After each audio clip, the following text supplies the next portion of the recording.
Bahasan dari preview peristiwa-peristiwa besar akhir zaman.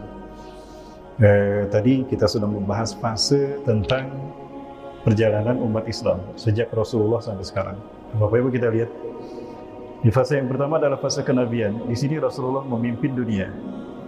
Tidak ada yang memimpin dunia kecuali Rasulullah SAW, dan boleh memimpin selama 23 tahun. Dimulai dari 610 sampai 632 Masehi.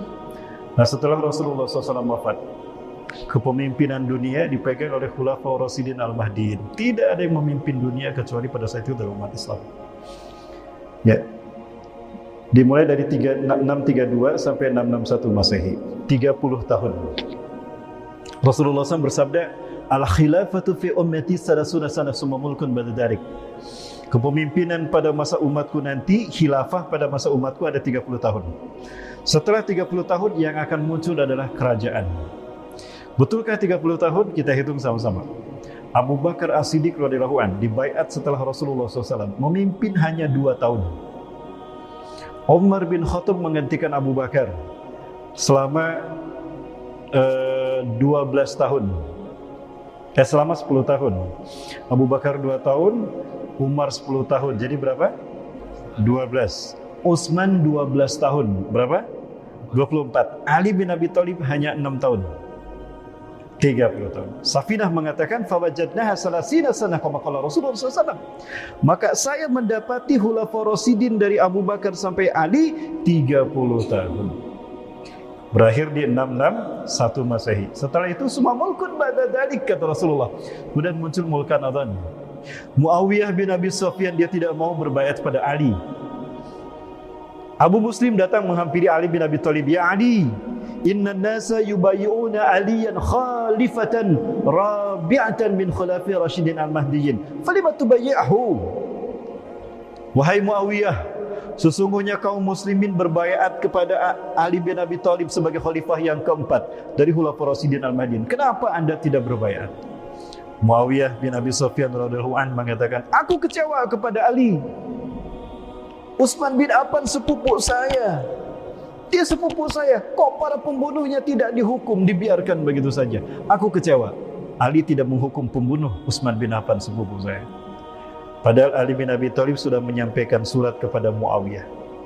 Datang kemudian, "Ta'al, bayya'ni, sauhasibuhum." Ya, datang ke sini, baiat dulu kepada saya, akan saya hukum pembunuh Utsman bin Affan.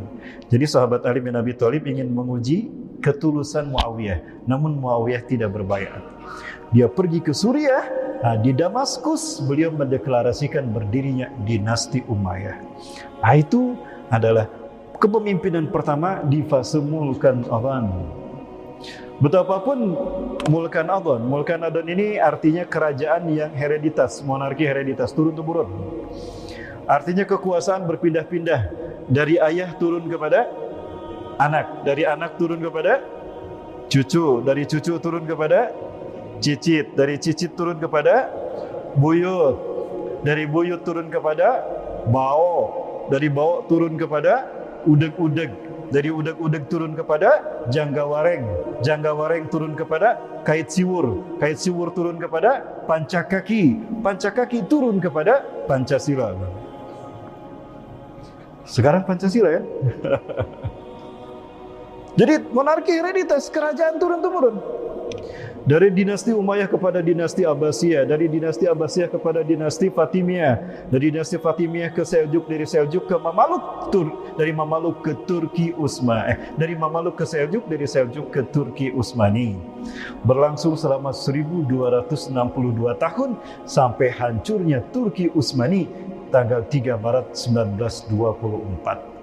Maka tercatat sepanjang peradaban manusia hari ini, sejak Rasulullah sampai sekarang, umat Islam memimpin 3 fase, memimpin dunia 3 fase. Dimulai dari Rasulullah memimpin sampai Turki Utsmani 1924. Hari ini kita berada di fase yang keempat, Bapak Ibu, fase mulkan Jabariyah. Apa itu mulkan Jabariyah? Kerajaan yang sombong, diktator dan kejam. Saddam liman aradah, membantai siapapun yang menentang kebijakan pemimpinnya. Dan di masa ini kita berada di fase yang terburuk, Bapak Ibu. Inilah zaman terburuk sepanjang perjalanan peradaban manusia. Di fase kita inilah fitnah yang terburuk, termasuk fitnah Dajjal akan muncul. Karena di fase ini umat Islam menang, tidak ada fitnah di fase ini. Umat Islam kembali memimpin dunia. Dajjal mati di sini. Ya, iblis di fase ini sudah tidak bisa menggoda. Umat Islam akan menguasai dunia. Ya, Bapak Ibu rahmati Allah Subhanahu wa taala, ya. Dajjal sudah mati, berarti Dajjal tidak di sini. Berarti Dajjal munculnya di ujung fase yang keempat. Sekarang kita berada di sini. Berapa lama fase yang keempat akan berlangsung? Berapa lama Bapak Ibu? Kita lihat hadis ini. Hadis ini menarik Bapak Ibu sekalian. Ini saya temukan di dalam kitab Al-Mawsu'ah fil Fitan wal Malahib wa Asyratu Sa'ah. Ensiklopedia akhir zaman karya Dr. Muhammad Ahmad Al-Mubayyad, seorang syekh dari Syam.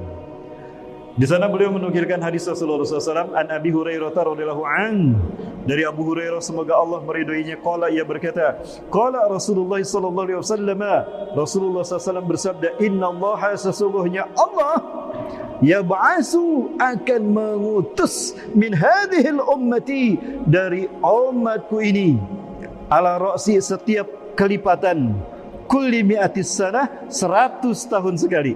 Catat Bapak Ibu, setiap 100 tahun sekali Allah akan mengutus siapa? Man, seseorang, yujaddidu dinaha, yang akan mereformasi agamanya. Bukan Nabi, bukan Rasul, tapi mujadid, reformis. Mujadid reformis, yang tugasnya satu, membersihkan paham-paham sesat. Tidak ada lagi yang mengklaim ahlu sunnah saat itu. Semuanya sama di zaman beliau nanti. Dan yang kedua, membuat Islam tegak di seluruh dunia. Dan yang ketiga, umat Islam akan kaya raya. Di masa beliau memimpin nanti, insya Allah, yang punya cicilan sama punya hutang, lunas cicilan dan hutangnya. Amin. Di zamannya dunia dalam keadaan aman sejahtera. Nah, fase yang kelima tadi. Baik Bapak Ibu yang rahmati Allah Subhanahu wa taala. Hadis ini diriwayatkan oleh Imam Abu Daud di dalam kitab Al-Mus'haf fil Fitan wal Malahib tadi. Baik Bapak Ibu yang rahmati Allah. Jadi setelah Rasulullah SAW wafat, setiap 100 tahun sekali umat Islam akan memimpin dunia. Pertanyaan saya, kapan umat Islam terakhir memimpin dunia? Jamaah kemana? Ini saya semangat, jamaahnya tidak semangat. Siapa yang terakhir memimpin dunia? Turki Utsmani kan?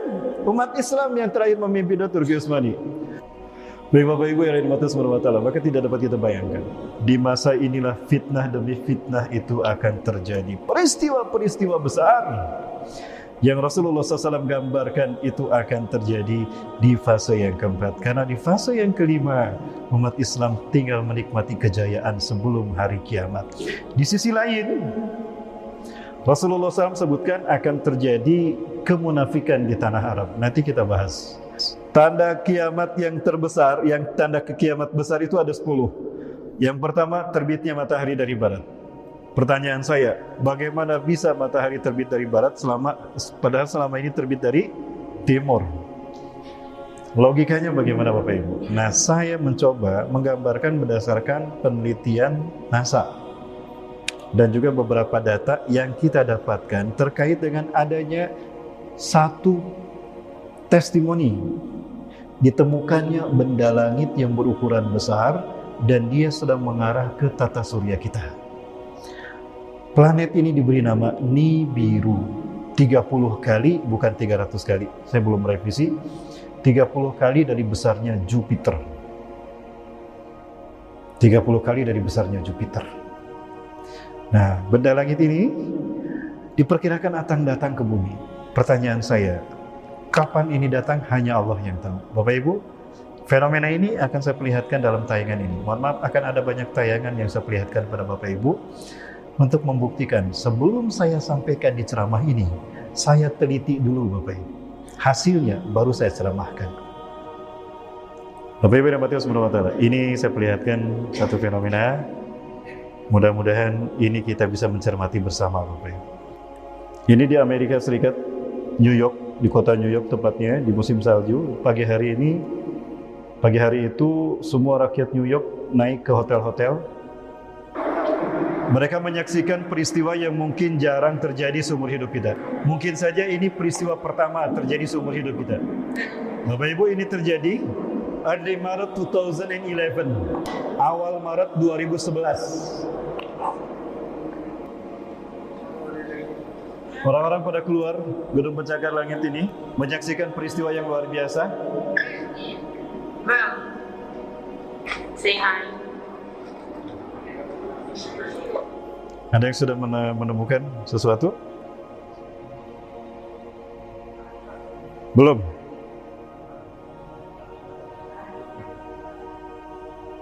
Itu dia,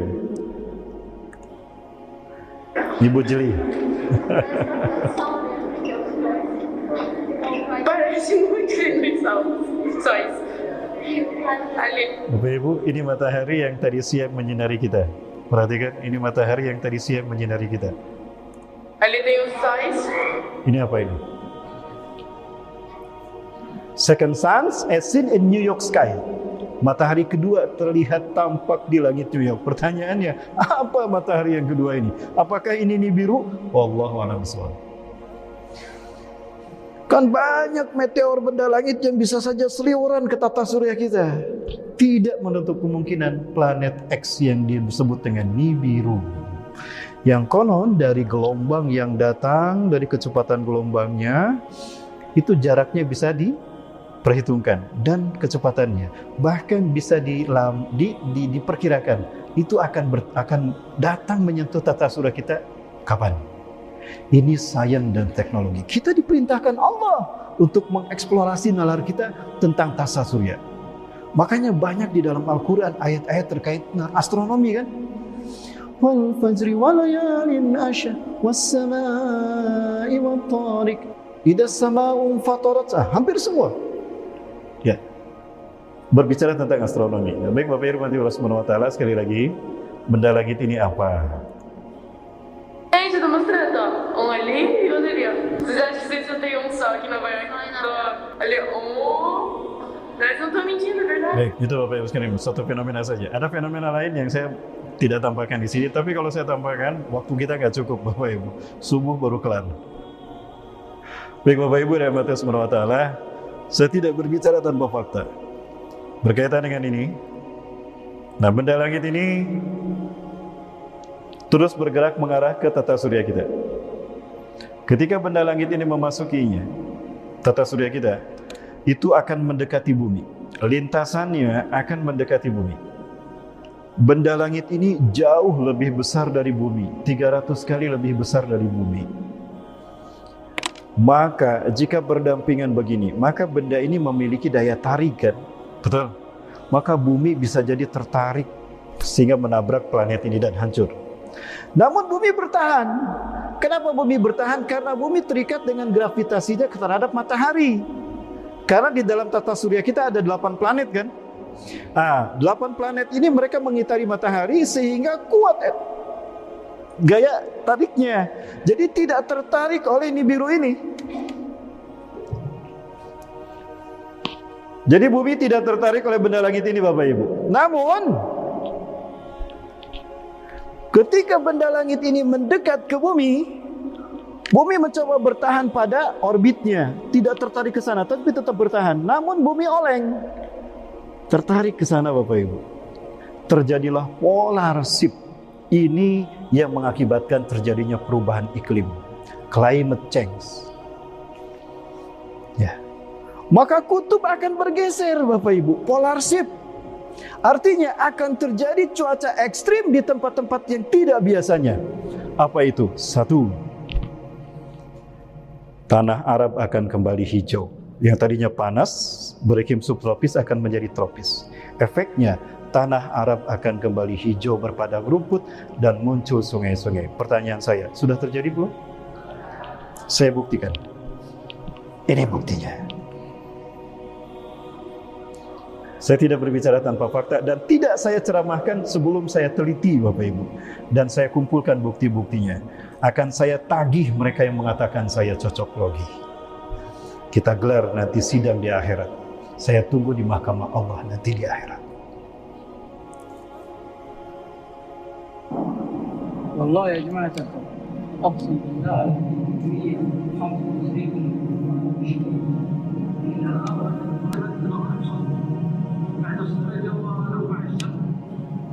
2018 bulan November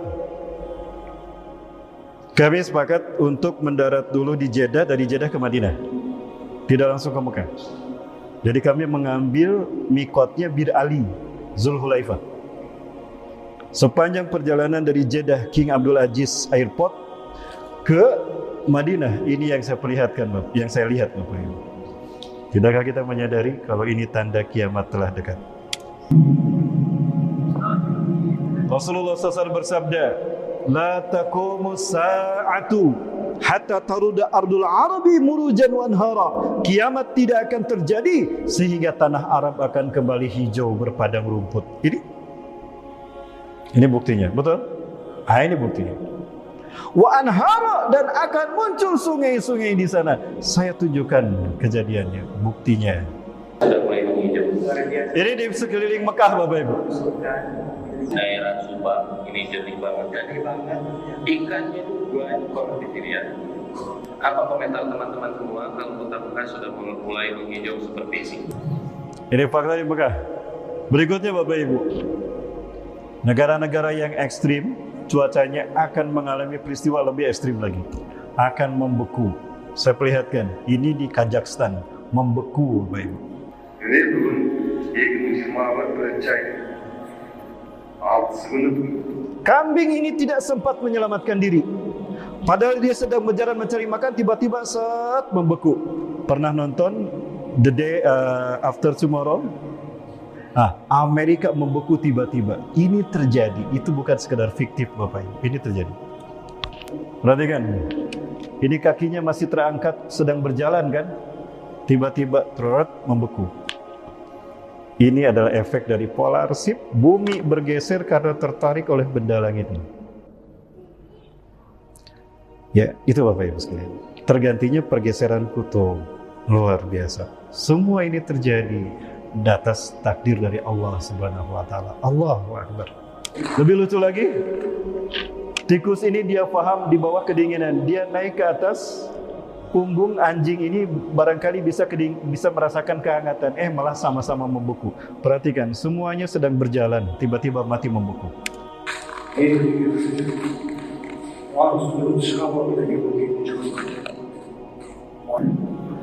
Ini rusa salju Bapak Ibu.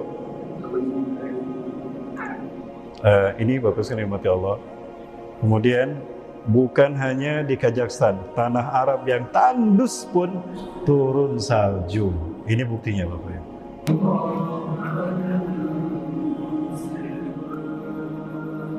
Bapak Ibu tidak lama ya, yang penting data-datanya saya perlihatkan pada Bapak Ibu sekalian. Kemudian analisa apa lagi Bapak Ibu? Kemudian Bapak Ibu rahmati Allah Subhanahu wa taala. Berikutnya juga,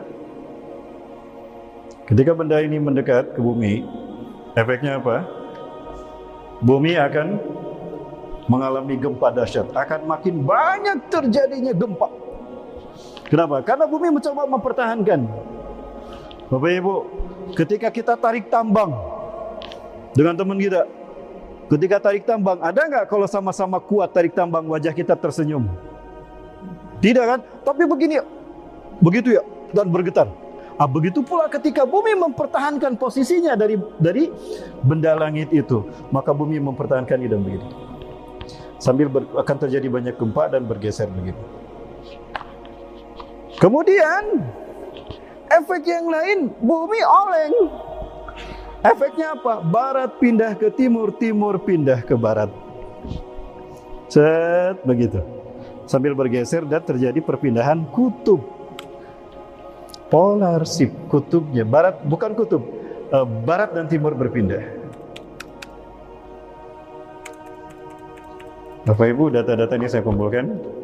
Curug Niagara, air terjun Niagara membeku, Australia memanas, membara. Ini pergeseran kutub. Dan akibatnya apa? Barat pindah ke timur, timur pindah ke barat. Dan ketika benda langit ini sudah pergi menjauh dari bumi, maka utara kembali ke utara, selatan kembali ke selatan, tapi posisi barat masih di timur. Dan posisi timur ada di barat. Maka ketika matahari terbit, terlihat di mana? Di timur. Itulah kata Rasulullah. Proses ini terjadi selama 3 hari. Dmitry Bolikov, seorang dokter pakar ilmu fisika dari Rusia, awak NASA, mengatakan, dia merilis sebuah penelitian, analisa, kemudian menjadi mailing list dari berita jurnal NASA. Dia mengatakan, in the future, the world will be in the darkness all out without sun in 3 days. Suatu hari nanti di masa yang akan datang, bumi akan ada pada masa gelap 3 hari 3 malam tanpa cahaya matahari. Peristiwa ini terjadi selama 3 kali 24 jam. Beliau mencari agama mana yang menjelaskan tentang data ini. Beliau tidak menemukan ada agama menjelaskan ini kecuali di dalam hadis Rasulullah SAW. Bertemu dengan seorang ulama ahli hadis di Rusia dan dia mendapatkan hadisnya. Rasulullah bersabda di dalam kitab Sahih Muslim, Syarah Syekh An-Nawawi dalam Kitabul Fitan wa Asratus Sa'ah.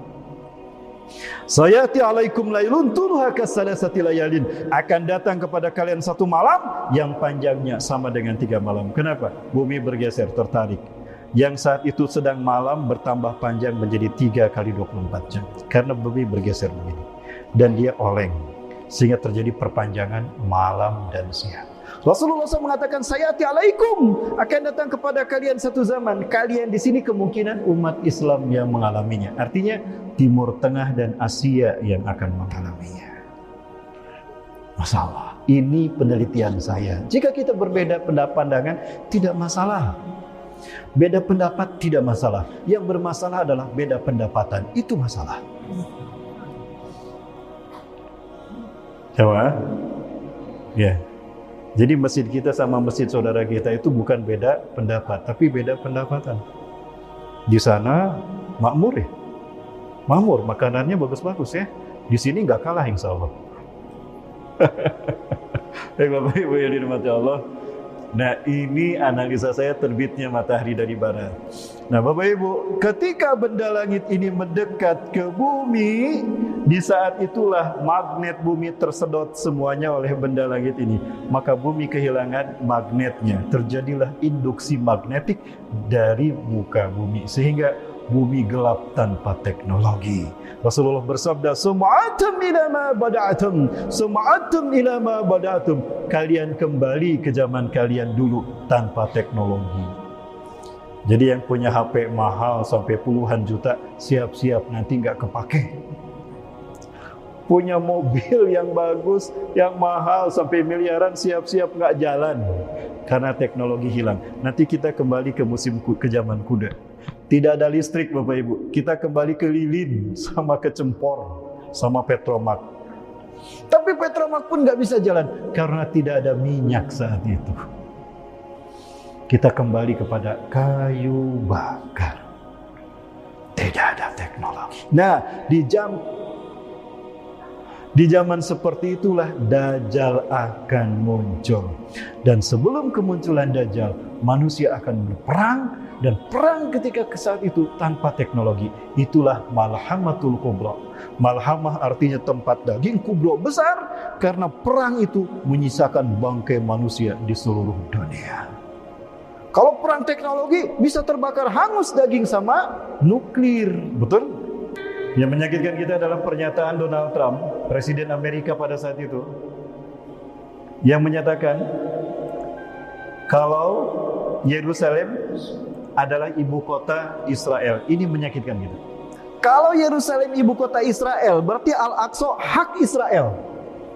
Kalau itu disepakati oleh PBB dan dunia, maka Al-Aqsa menjadi milik Israel. Kalau Al-Aqsa menjadi milik Israel, ya dihancurkan sama mereka dan akan diganti dengan Haikal Solomon. Bapak Ibu, saya mencium bau ini, bau the new world order yang sedang dipersiapkan oleh Israel. Kenapa mereka ingin mengklaim Yerusalem milik mereka? Kenapa? Karena mereka harus segera mendirikan singgasana Tuhan mereka.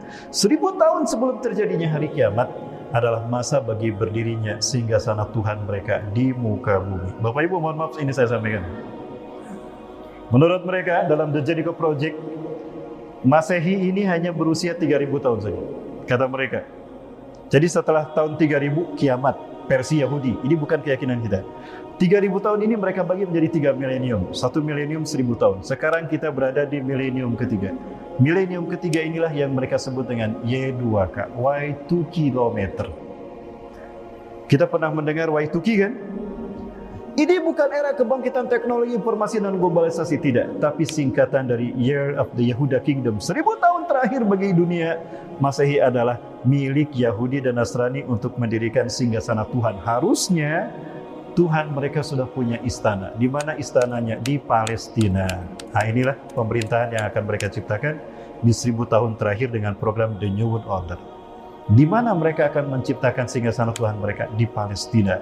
Karena Palestina jantung dunia. Jika Yerusalem menjadi milik Israel, berarti Al-Aqsa menjadi milik Israel. Maka Israel akan leluasa menghancurkan kiblat kita yang pertama dan akan diganti dengan istana Dajjal. Ini istana yang mereka persiapkan, Haikal Solomon. Kalau ini berdiri, maka mereka menang dan kita kalah. Inilah peta dunia baru yang mereka inginkan. Tapi demi Allah ini tidak akan terjadi karena Allah menyatakan Islam akan menang. Betul? Di akhir zaman ini Islam yang akan menang. Tidak percaya, nanti kita akan saksikan bagaimana Allah memenangkannya dengan cara Allah yang begitu menakjubkan. Allahu Akbar. Tapi peristiwa-peristiwa besar itu harus kita hadapi. Di antaranya adalah Perang Dunia Ketiga. Jerusalem as the capital of Israel. Tentu menyakitkan. Maka disambut oleh para pemimpin dunia Islam dengan penuh semangat kemarahan. Maka ketika itu setelah pertanyaan Donald Trump bahwa Yerusalem adalah milik Israel, para petinggi umat Islam melakukan KTT secepatnya. Termasuk diantaranya dari Erdogan Turki, Bapak Ibu. Bapak Ibu SWT, berikut ini saya percepat. Ini hanya belajar dari Perang Dunia Kedua. Nah, Perang Dunia Ketiga ini, Bapak Ibu sekalian, tentu akan ada pemicu-pemicu yang lain. Di antara tanda-tanda yang lain yang Rasulullah SAW sebutkan adalah terjadinya kemunafikan di tanah Arab. Betulkah terjadi kemunafikan di tanah Arab? Baik Bapak Ibu, ini saya perlihatkan. Ini adalah ada situasi yang membuat saya merinding. Terjadi konser musik di kota Riyadh, Saudi Arabia. Ini di Saudi Arabia. Rapper dunia datang ke sana. Kemudian apalagi Bapak Ibu, kemarin ada pesta Halloween. Ya, Maulid dilarang. Ya, kita merayakan, kita menampakkan kecintaan kita pada Rasulullah dilarang karena bid'ah versi mereka. Sementara perbuatan dari penguasanya seperti ini mereka biarkan. Inilah Saudi Arabia yang tentunya tidak disukai Rasulullah SAW.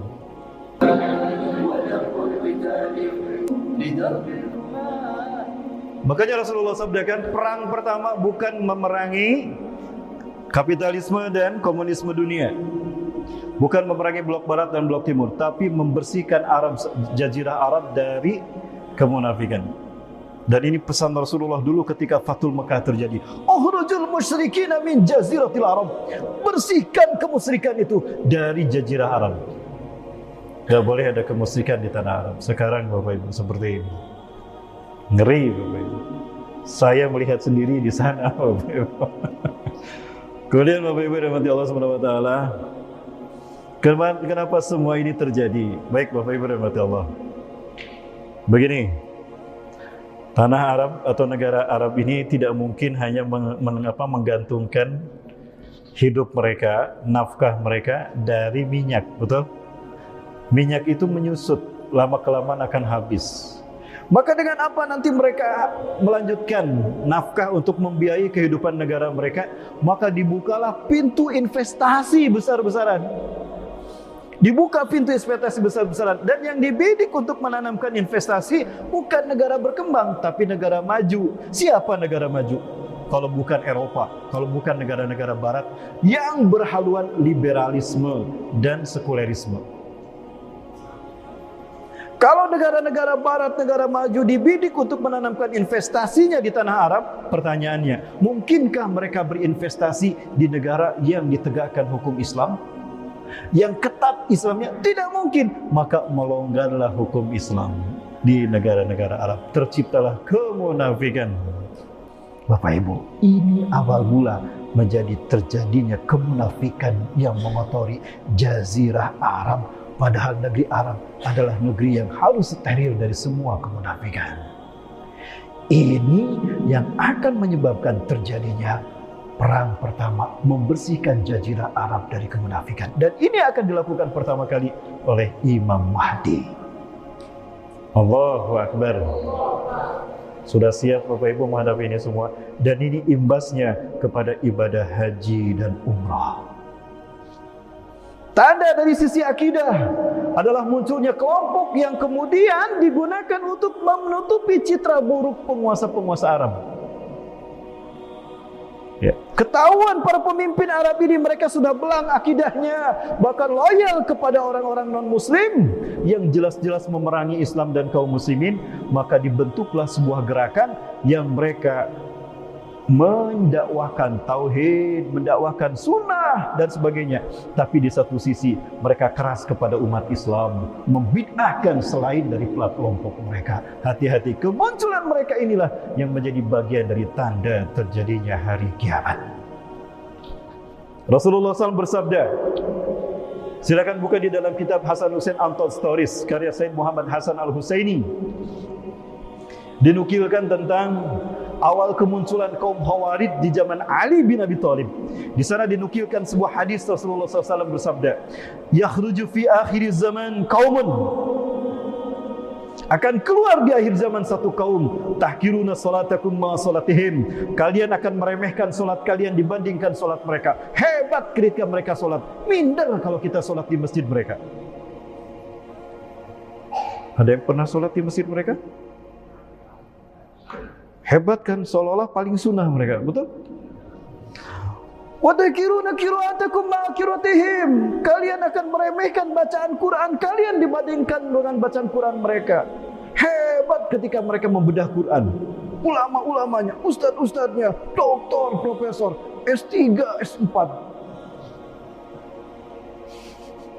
Alumnus Timur Tengah. Ustadz kita, ustadz lokal. Betul? Wa tahkiruna siyamakum ma siyamihim.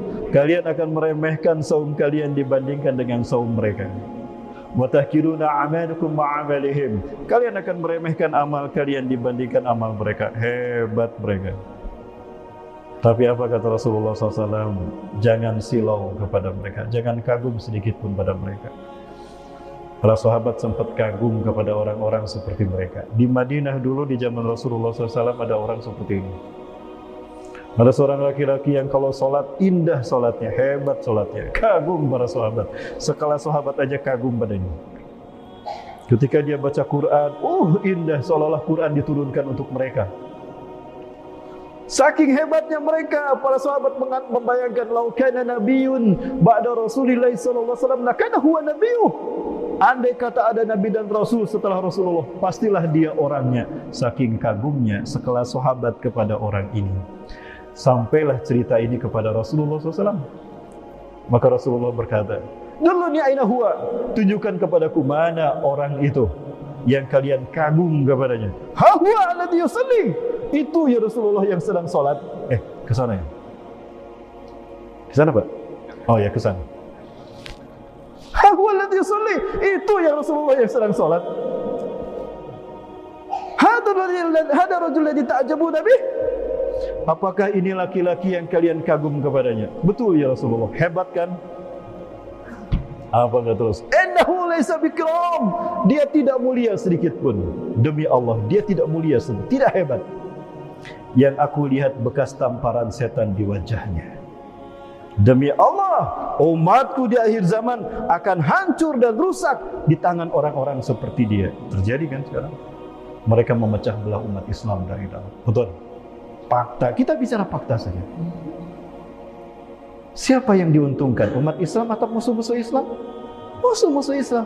Mereka diciptakan untuk memecah belah kekuatan umat Islam yang tahu keburukan para pemimpin mereka. Sementara di saat yang sama, ajaran mereka mengajarkan haram kita berontak kepada pemimpin yang sah, seburuk apapun, karena mereka memimpin atas takdir Allah.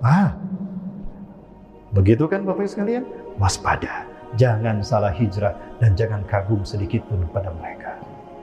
Kenapa? Kata Rasulullah SAW, hum yamrukuna minad-din kama yamruku sahmu minar ramiyah. Mereka lepas dari Islam seperti anak panah yang lepas dari busurnya. Allahu Akbar. Kalau anak panah lepas dari busurnya, kemudian menembus bidikannya, balik lagi tidak ke busurnya? Tidak. Mereka lepas dari Islam, tidak balik lagi.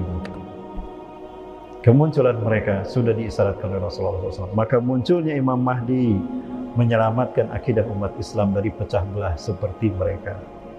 Saya punya rahasia tentang mereka. Jadi ini mungkin saya sampaikan. Di masjid ini tidak mungkin. Rahasia ini saya dapatkan dari Palestina, Bapak Ibu. Baik Bapak Ibu yang dirahmati Allah Subhanahu wa taala, inilah peristiwa-peristiwa yang besar yang terjadi di zaman kita. Sampai pada akhirnya perang dunia itu terjadi di tanah Syam. Di tanah di tanah Syam. Suriah dan Palestina. Di mana tadi Bapak Ibu? Suriah dan Palestina. Bapak Ibu yang dirahmati Allah Subhanahu wa taala, mungkin besok saya bahas tentang Imam Mahdi kalau memang tidak jauh dari masjid ini Bapak Ibu. Insya Allah kunjungan kami ke Palestina adalah untuk belajar Islam langsung di negeri para nabi dan rasul. Kita mengkaji Islam di negeri Allah mengutus para nabi dan rasul. Bapak Ibu dirahmati Allah, kembali ke sini. Setelah teknologi hilang, umat Islam pada saat itu akan terkristalisasi kekuatannya pada 3 pasukan. Malaysia Indonesia ini kemungkinan akan bersatu di bawah panji La ilaha illallah Muhammad Rasulullah dan panji Nusantara merah putih. Saya akan mengingatkan Bapak Ibu akan sebuah momen di mana semua elemen Indonesia bersatu. Nampaknya umat Islam Indonesia ini akan bersatu kalau ada musuh bersama, betul? Jadi harus muncul dulu musuh bersama, baru kita tercipta kebersamaannya. Jadi harus ada common enemy. Dan ini yang terjadi ketika umat Islam dihina, atribut keislaman kita dihina. Ini yang terjadi Bapak Ibu.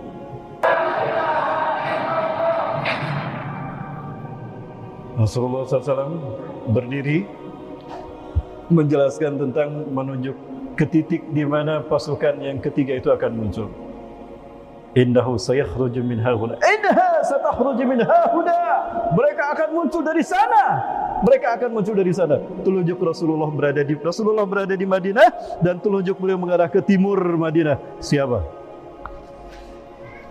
Bapak Ibu perhatikan, bukan hanya berkumpulnya umat Islam ini saja, efeknya membangkitkan semangat heroik Islamik dari umat Islam seluruh dunia. Perhatikan, hanya berkumpul dengan 41212, tapi dunia ikut menyambutnya. Mesir bangkit menyambut seruan kita. Ada yang menyadari ini? Tunisia bangkit, Belanda bangkit, Jerman bangkit, Belgia bangkit, Australia bangkit, bahkan Rusia pun bangkit. Yang ini nggak bisa lama-lama saya perlihatkan karena ada yang tersinggung Bapak Ibu. Jadi saya cukupkan ke Australia saja. Bagaimana Pak? Ini Bapak Ibu yang dirahmati Allah. Maka tidak salah jika mimpi para ulama-ulama kita, keturunan Rasulullah SAW di dunia ini, mereka memimpikan Indonesia. Tidak salah Bapak Ibu. Baik, saya perlihatkan Syekh Ismail Azen mimpi kalau Rasulullah menyebutkan Indonesia yang akan memimpin kebangkitan Islam. Allahu Akbar. Bukan hanya Syekh Ismail Azen yang bermimpi seperti itu dari Yaman. Habib Muhammad Alawi Al-Maki rahimahullah pun beliau bermimpi bertemu Rasulullah. Beliau orang Mekah. Saat itu Rasulullah berlari dengan sangat cepat. Beliau bertanya kepada Rasulullah, "Ya Rasulullah, di mana anta tusri' ila anta dhahib? Kenapa anda tergesa-gesa? Kemana anda akan pergi wahai Rasulullah?" Rasulullah SAW mengatakan, "Ana dhahibun ilal Goza." Ana wa ummati sayuqatilul jahuda sauqatilul yahuda ma ummati fi Gaza. Aku akan memerangi bangsa Yahudi yang membantai umatku di Gaza bersama kaum muslimin umatku di sana. Tiba-tiba Rasulullah berhenti bersama beliau. Di depan beliau ada pasukan dalam jumlah yang sangat besar. Man haula ya Rasulullah, ma'aksar adaduhum. Siapa mereka ya Rasulullah? Betapa banyak jumlah mereka. Apa kata Rasulullah SAW kepada jawaban Rasulullah kepada Syekh Ismail Azin, bukan Syekh Habib Muhammad Al-Maki Al-Alawi. Rasulullah SAW mengatakan, humul ladina yuhibbunani bisyiddah wa ana uhibbuhum bisyiddah. Mereka adalah orang-orang yang sangat mencintaiku dan aku pun sangat mencintai mereka. Hum ikhwatukumul muslimun al-Indonesia. Mereka adalah saudara-saudara kalian muslim Indonesia. Alladzina kasratu hubbuhum iyaya. Orang-orang yang banyak mencintai aku dan aku pun mencintai mereka. Humul ladzina sayuharirukum biladi Syam wa yu'aduna al-Qudsa ila rihabikum. Mereka adalah bangsa yang akan memerdekakan bumi Syam Palestina dan akan mengembalikan Al-Aqsa ke tangan umat Islam dunia. Allahu Akbar.